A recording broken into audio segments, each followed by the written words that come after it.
So this week, our plan was to go to Macuelizo, where Arsenio is doing D groups, and it's his area that he covers for Full Count.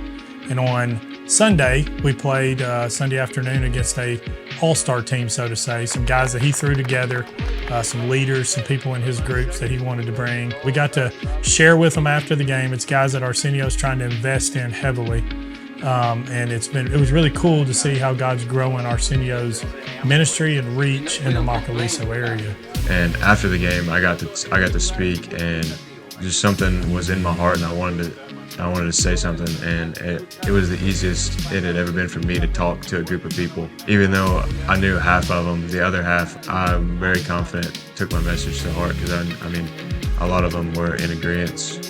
And then yesterday, on Thursday, we got an opportunity to play a team that's new, and there were actually some Christians. And one of the coolest things, even though it was a torrential downpour that we played in, is that guys shared their testimony with us after the game. Being able to hear another person's testimony just in a different language was honestly just surreal. And I'm so glad we went, because there was a little bit of temptation, to be honest with you, to not go because of the rain. But it was rain that I would want to stand in, because I wanted to hear what they had to say, and it spoke to me, honestly, even hearing from our own guys. And it was just a really incredible moment, probably one of the highlights of our trip. It was worth it because we got to hear the testimony of guys that they're investing in that are already Christians. So God's already put the men of peace in this area that we can partner with and work with. And it was really cool to see and hear those stories after the game. I'd say this week of playing baseball was the most fun I've had playing baseball in years, honestly, where you knew going into the game that wins and losses weren't even something that mattered. Even little wins and losses, like your own at-bats or plays in the field, it just made me return to that childlike state of just playing the game like I was in my backyard and having a lot of fun with it. Just the pure joy on their faces when we played, rain or shine. The game yesterday had a ton of rain. The field was flooded, but they were still out there having a blast and enjoying playing, and that's something that I think we lack sometimes. We get too caught up in the game, and so it's just a great perspective shift this week, so that's something I'm looking forward to taking home in my own baseball game and just taking every day that I get to play the game that I love as a blessing and just continuing to use it to further and expand the kingdom of heaven.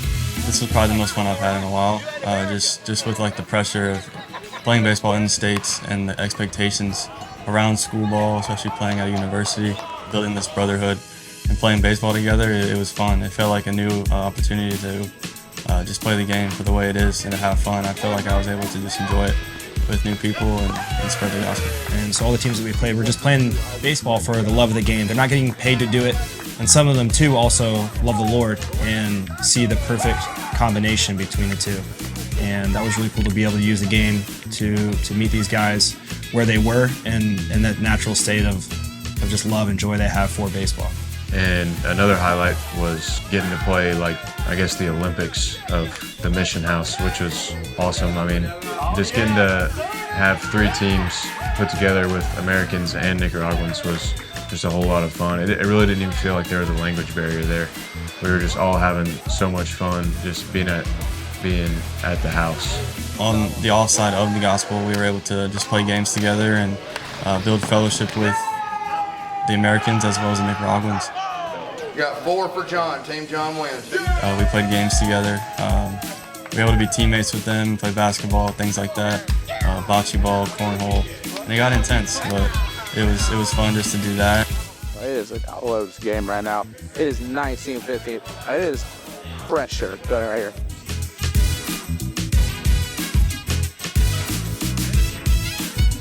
We have a winner here, folks, tonight.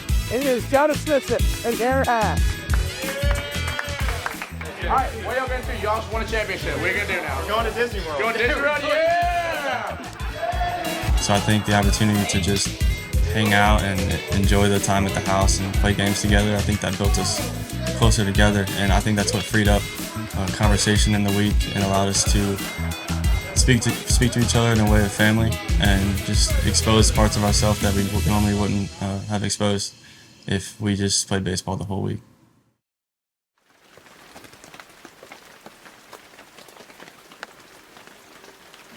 There's a verse, it's Proverbs 19:21. Many are the plans in a man's heart, but it's the Lord's purpose that prevails.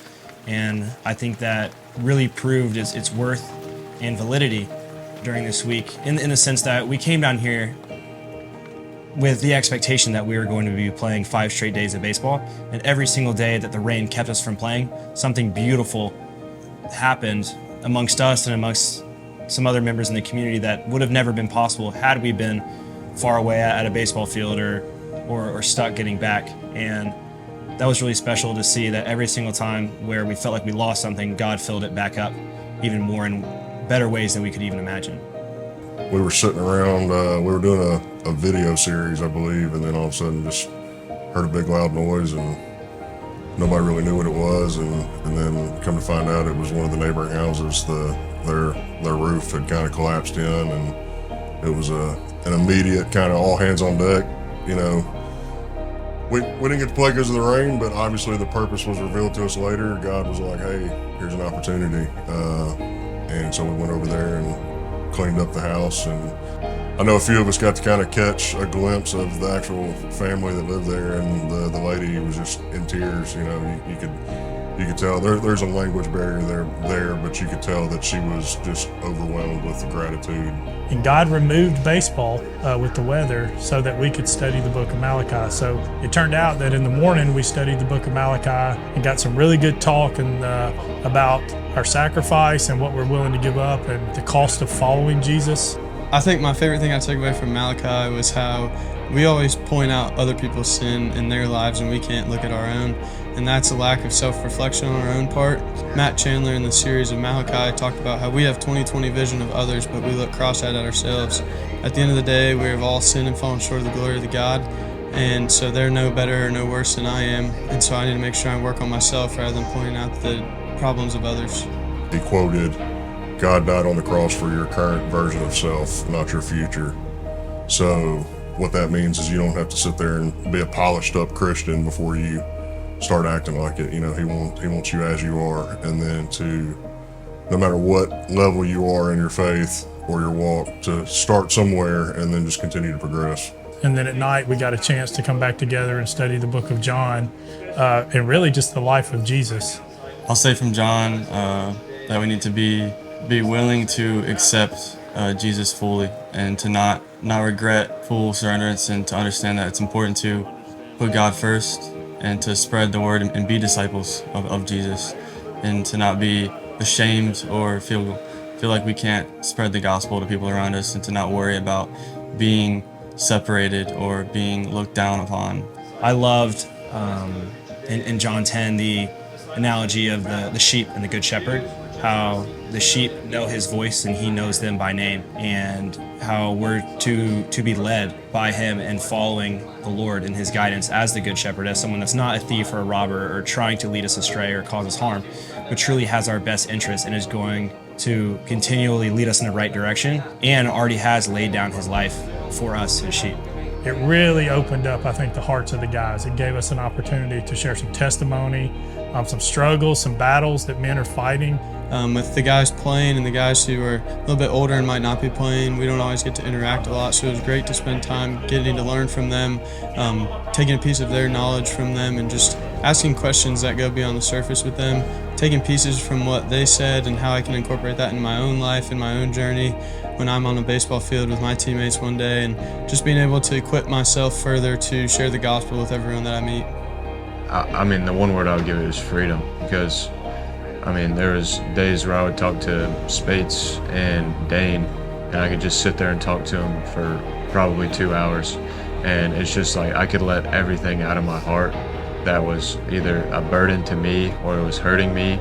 And I feel like this was also one of our better groups, because since we get to fellowship so much, we were a very tight-knit group, and we could pretty much talk about anything. We took an opportunity to get to know each other better and continue to grow, and that's something that we wouldn't have had, and really great fellowship through the closeness that we got to create due to the rain. Gave us an opportunity to model all three, to be honest with you, of our core values. We got to build some relationships. We taught the Word. We got to get in the Word together. And then through the testimonies of some men, we got to talk about how to model obedience. How do we walk and follow Jesus in a really tough world, a dark world, is what Jesus said. He came to be the light. So we got to talk about, really got to model all three of our core values, and that was really cool and a really cool experience for me because my kids here, some of his teammates. So it's just cool to tear down some of the barriers of being dad or Mr. John with some of these guys, and just to show them that I'm real and that we all struggle with some certain things. So it was a really cool week for me.